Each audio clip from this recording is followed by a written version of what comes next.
Hello, I'm Tom Wicknick. Welcome to the KZGN News. From the Rademacher Hills to Bee Mountain and the mighty Sierras, Ridgecrest to Inyokern and China Lake, this is your news for the Indian Wells Valley with the KZGN News crew. Well, if you're watching this, just stay for a while, then head down to the City Council meeting. It starts at 6 o'clock tonight and is at the Ridgecrest City Council chambers. There is still plenty of time for you to make this very important meeting. As another reminder, tonight the county is providing their last public presentation to the City Council on the Kern County Proposed Land Use Management Plan. This is the meeting where the City Council will probably vote and take an official stance on the county's recommendations. After the county presentations, there will be ample time for everyone to offer their comments and try and influence the City Council's ultimate decision on this very important issue. If you have an opinion about the water situation in this valley, get on down to the meeting tonight. I know they want to hear everyone's inputs about this plan. So right at the end of the news tonight, join me down at the City Council meeting. I'll be there. Last Sunday, the Kern County Fire Department responded to a fire on North Norma Street at the Ridgecrest Apartments. Since it is an apartment complex, occupants were evacuated for a short time while the fire was being extinguished. The fire was quickly put out and the occupants were able to return to their apartments. Ridgecrest Police stated it appears the fire was started by 4- and 5-year-old children that got hold of a lighter. It looks like they accidentally started a couch on fire. No one was injured. The Ridgecrest Police Department news has Rachel Ford swearing in the newest police officer to the department. Last Monday, new officer Michael Campito was sworn in with family members attending. Officer Campito was born in Brooklyn, New York. He served in the Navy as an aviation ordnance man. He then decided to attend the Kern County Police Academy. After graduation in March, he decided to take a position with the Ridgecrest Police Department. In other police news, last Saturday, local service clubs held their 20th John S. Ward Annual Respect for Law Dinner. It was held at the Elks Lodge. The event was hosted by former Councilman and Mayor Chip Holloway. The keynote speaker was Captain Rich Wiley from the Naval Weapons Station at China Lake. The honorees this year were Deputy District Attorney Melissa Allen, Officer Jarrett Burke from the California Highway Patrol, Deputy Kevin Tichardi from the Kern County Sheriff's Office, Christopher Potton from the China Lake Police Department, and Officer Larissa McClement from the Ridgecrest Police Department. Chip Holloway was in good form with a very humorous opening. Captain Wiley provided a more than adequate speech to honor the honorees. He noted that there are over 900,000 law enforcement officers in the country. He closed his speech with the following: "Thank you for your reverence for the law, for your teaching, your visibility, passion for the law, and the enforcement in our communities, and daily effort to keep us safe from those that want to harm us." The honorees were also recognized by State Senator Gene Fuller, Kern County Supervisor Mick Gleason, and Ridgecrest Mayor Peggy Breeden. The annual awards are supported by the following service clubs: the Optimist Club, Eagles Lodge, Elks Lodge, China Lake Rotary, Kiwanis Club, Knights of Columbus, Footprinters, Ridgecrest Lions Club, and the Women's Center High Desert. The Burroughs High School cheerleaders also helped with the dinner. We all at KZGN extend our congratulations to the honorees. In coordination with the Ridgecrest Regional Hospital, they are announcing that enrollment is taking place now at the Ridgecrest Regional Hospice Services in preparation for their 5th annual live butterfly release. The celebration event at the Ridgecrest Regional Hospital raises funds for hospice care by friends and family by releasing a butterfly in honor or in memory of a loved one. The celebration will recite names of those honored or memorialized and read an inspirational poem prior to release of the butterflies. The butterfly release will be followed by a reception. Each butterfly is $20 and tax deductible. Enrollment forms are available at the Ridgecrest Regional Hospital Hospice or online at www.rrh.org. Enrollment forms can be mailed to Hospice, Ridgecrest Regional Hospital, attention Tara Moorhead, 1653 Triangle Drive, Ridgecrest, California, 93555. Hospice offers professional pain and symptom management care. It assists in final preparations related to a terminal illness. Hospice care teams visit patients to carry out a physician-directed care plan. They serve to keep patients as comfortable as possible while providing the highest quality of life. They help families and friends cope with end-of-life care and decisions. Among a variety of services Ridgecrest Regional Hospice Care provides is durable medical equipment, and medication to comfort patients under a doctor's care during a terminal illness. Respite care and bereavement counseling are also available for surviving family members.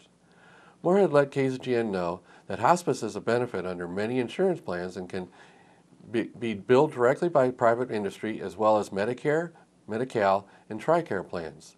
Join the butterfly release on Saturday, May 2, 2015 at 11 a.m. at the Ridgecrest Regional Hospital front lawn. For an update on the prospect of Median Art on North China Lake Boulevard, Marriott Spring Hill Suites manager Dan Spurgeon talked to KZGN field reporter Tanya Pyle about Median Art.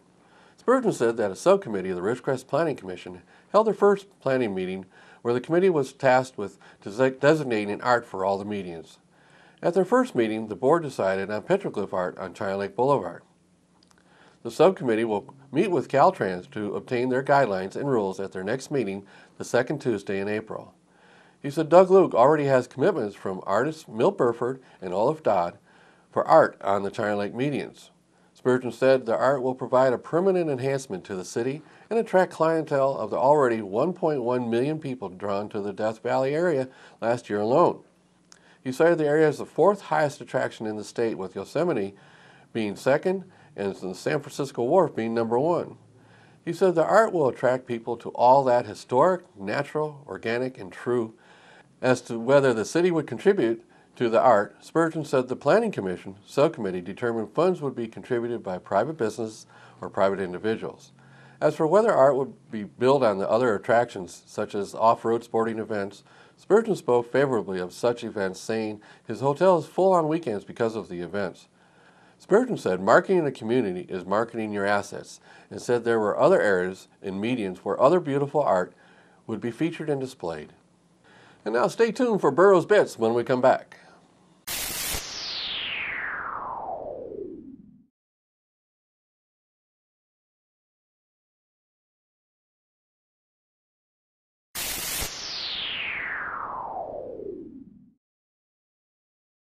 Welcome back, and as a program change note, Burroughs Bits will be shown on Wednesdays from now on instead of Thursdays.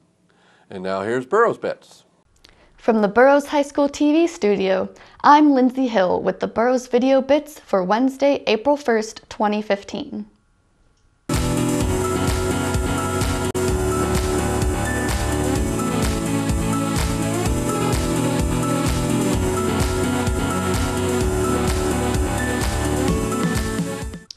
Here's a quick look at how the athletes of the school are doing from the Burroughs Athletics website.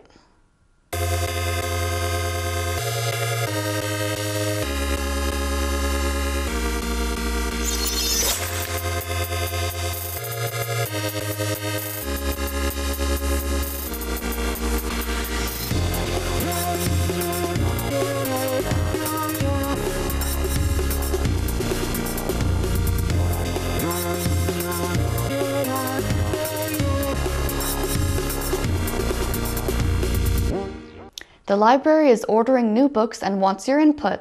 If you have suggestions for new titles you'd like to see in the library, or the latest book in your favorite series, email Miss Paxton or stop by the library. Book Club is currently reading Coraline, a horror fantasy children's novella by the British author Neil Gaiman. When Coraline steps through a door to find another house strangely similar to her own, only better, things seem marvelous. But there's another mother there and another father, and they want her to stay and be their little girl. They want to change her and never let her go. Coraline will have to fight with all her wit and courage if she is to save herself and return to her ordinary life. If you're interested in discussing this, the meeting is on Tuesday, April 21st in room I-4 at lunch. Mr. BHS last Friday was super awesome, and we got an interview with the winner, Michael Skipworth, to prove it. I am Michael Skipworth, and I am Mr. BHS 2015.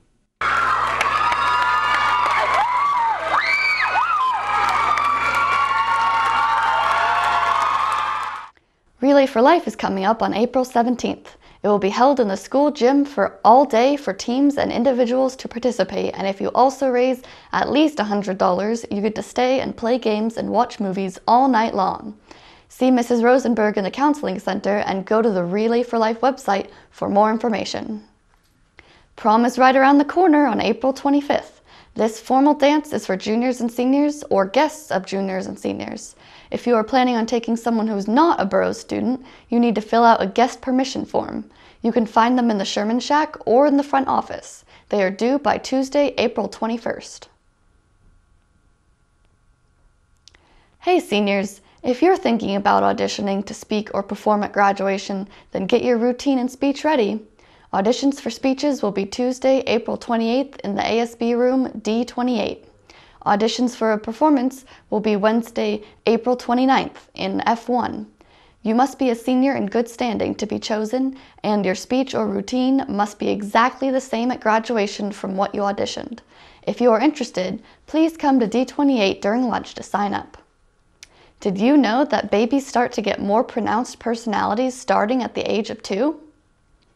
Remember, Burroughs don't burrow. Have a sensational rest of the week. For the Burroughs High School TV broadcast of Ridgecrest, California, I'm Lindsay Hill.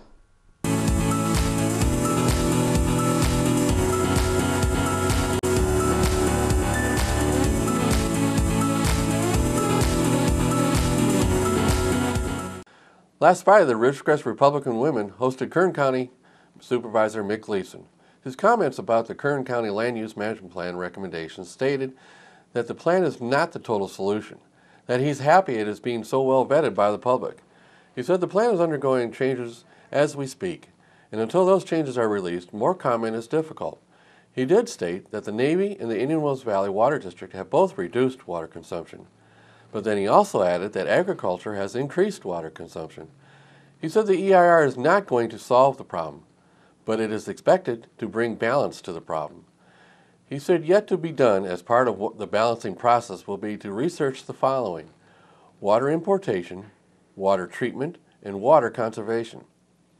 The county is looking into contracting with Stanford University to come here and do a study of water in the valley. While many studies have been done in the past, none have determined just how much water we have. Studies show a lowering water table in many areas, but we don't know how much water is down there. I'll have more details of this study on tomorrow's news. Now on some interesting news from Bakersfield. At just after 10 a.m. yesterday morning, the Kern County Fire Department received a call for a patient trapped by a trench collapse. Reports from fellow workers were that the patient was completely covered in dirt for approximately 5 minutes.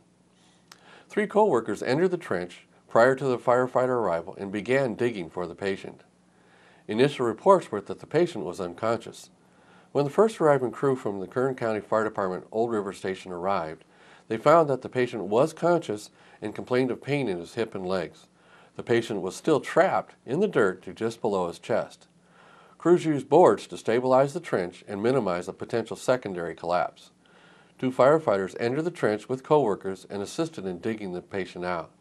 The patient was placed on a Stokes basket and rope system was used to bring the patient up a ladder and out of the trench. The patient was given care at the scene and transported to Kern Medical Center by a Hall ambulance crew. It is believed the patient will survive his injuries. The Ridgecrest Measure L Committee met for a special meeting last Monday to try and approve its annual report to the city of how Measure L funds were spent. There was discussion for 2.5 hours. There was extensive discussion in the wording of the report. There is a sincere effort to make sure what they report is accurate and informative to the public. They are expected to meet again April 13th. It is possible they could finalize the report on the 13th and present it to the city at the next City Council meeting April 15th. But we'll have to wait and see. Now in KZGN's continuous effort to provide news and information you have asked for, here are today's local gas prices for your information.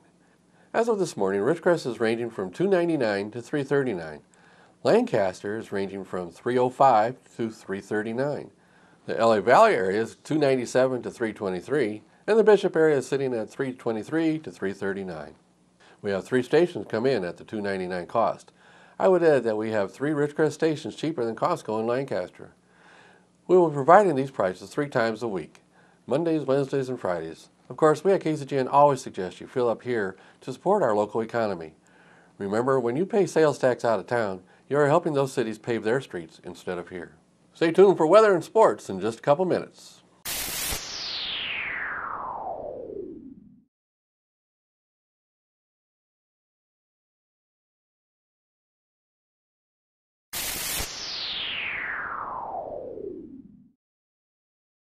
Thanks for staying with us. Here's Keith with the weather. Thank you, Tom. Looking at our regional map, there's nothing going on. Oh, wait a minute. April Fools. All right, so let's get to it. Regionally, there is a slight risk of severe thunderstorms capable of producing large hail and damaging winds Wednesday afternoon and evening from northern Kansas northeastward to southwest Minnesota. Surrounding the slight risk area, a marginal risk of severe thunderstorms extend from northern Texas to south central Minnesota. For us locally, we have a wind advisory until tomorrow at 5 a.m. But for tonight, we are looking partly cloudy with a low around 46, west-southwest wind 15 to 25 miles per hour with gusts as high as 35. Thursday will be sunny with a high near 73, west-northwest wind 5 to 10 miles per hour. Thursday night will be clear with a low around 45, east wind 5 to 10 miles per hour. On Friday, it will be sunny with a high near 75, south-southwest wind 10 miles per hour, wind gusts high as 15. Friday night will be mostly clear with a low around 44, east-southeast wind 5 miles per hour. And into our Easter weekend, we are looking at mostly sunny with a high near 81, west wind 5 miles per hour. Saturday night, mostly clear with a low around 49, west-southwest wind 10 to 15 miles per hour with gusts as high as 20. Easter Sunday will be mostly sunny with a high near 74, southwest wind 10 to 15 miles per hour. Sunday night, partly cloudy with a low around 43. Breezy west wind 20 to 25 miles per hour. And that is your local forecast for the IWV. And back to Tom. Thanks a lot, Keith. Now let's go to Tom Heck for sports. And a very pleasant Wednesday afternoon to everybody. I'm Tom Heck with Justice Scott. We're going to hear from Justice in just about a minute. He's going to give us a quick synopsis of yesterday's baseball game in Palm Desert. Let's take a look at college basketball. Rick Barnes, a longtime coach at Texas. He was there 17 years. 16 of those he made the NCAA playoffs. He was fired Saturday by the University of Texas in Austin. And the reason was they didn't want him to keep his assistants that he had. And he said, nope, I'm going to keep my assistants, and it's if they don't stay, I don't stay. Well, they fired him an hour later, and he was picked up by Tennessee. 2 days later, he's now the head coach at the University of Tennessee. All right, let's talk about women's basketball. The Final Four, South Carolina and Notre Dame. The other two, Maryland and UConn. UConn, the number 1 seed. They have only lost 1 game all season. Look for them to win it all again. Let's talk about the NBA. The Pistons beat the Hawks. The Hawks just waiting for the playoffs to start. Spurs over the Heat, and the Pacers beat the Nets. Now, the East is interesting. You got a lot of dogs that are fighting for those 2 final spots there. When I say dogs, I mean teams well under 500. Now, the Pacers, who've been out without half their lineup all season, are only 3 games out of a playoff spot. They're sitting right now at 10. The Nets, who are 17 games under, are sitting at 8 right now. They take the top 8 teams, so somebody's going to back into the playoffs. All right, the NIT, the oldest tournament in basketball, National Invitation Tournament in New York City, semifinals last night. Miami beats Temple, and Stanford beats Old Dominion. Those 2 teams play Thursday night for a championship. Final Four, Michigan State, Duke, Wisconsin, Kentucky. And the NHL last night, the Leafs beat the Lightning, and the Rangers over the Jets. Tiger Woods, one of our favorite golfers, according to Justice 2, he's practicing at Augusta. No decision yet if he's going to play or not. He has not played in the tour since the first weekend of February. Yesterday, the Coyotes in action. They played in Palm Desert against COD. Coyotes looking for another win this season. They had a very good offensive game. Coach, fill us in. Yeah, we played better offensively, that's for sure. We 11 runs and 14 hits, and we battled towards the end and had some big innings. We just, again, our defense let us down a little bit, and our pitching in 2 innings that they scored 4 and 5, and that was the difference in the game. Okay, talk about your pitching right now a little bit, and what your plans are for Thursday and Saturday. Well, again, it's kind of, it's by committee right now, where it's we don't have a set rotation just due to depth, and some guys are injured a little bit. But Thursday we're going to go with Darryl Allen, who's pitched very well the last 2 or 3 outings. And then the outing he didn't throw well in was it just kind of blew up on him in 1 inning. And then on Saturday, I'll let you know on Friday. By committee still, huh? Yes. Okay, real quick, let's talk about next week, what your plans are in non-conference, and then after that, only 2 series left, correct? Correct. We got Guys will have a little bit of break. Finally get a couple days off, but we travel down to Southwest, that I believe is 7th in the state of California. So a very good baseball team with great pitching. So that'll be a test. And then we, Rio Hondo, and who's leading our conference, and Victor Valley, who's fighting for that second spot. So we got 8 games against very quality teams to end the season. All right, Coach, appreciate your time. You and I will talk again before this thing's over. Thank you. All right, that's Coach Justice Scott. I'm Tom Heck for KZGN. Have a very pleasant Wednesday evening. So that's the news for today. All of us at KZGN-TV know you have a choice in what you watch for your news. We all thank you for choosing KZGN-TV, Ridgecrest's only community TV station.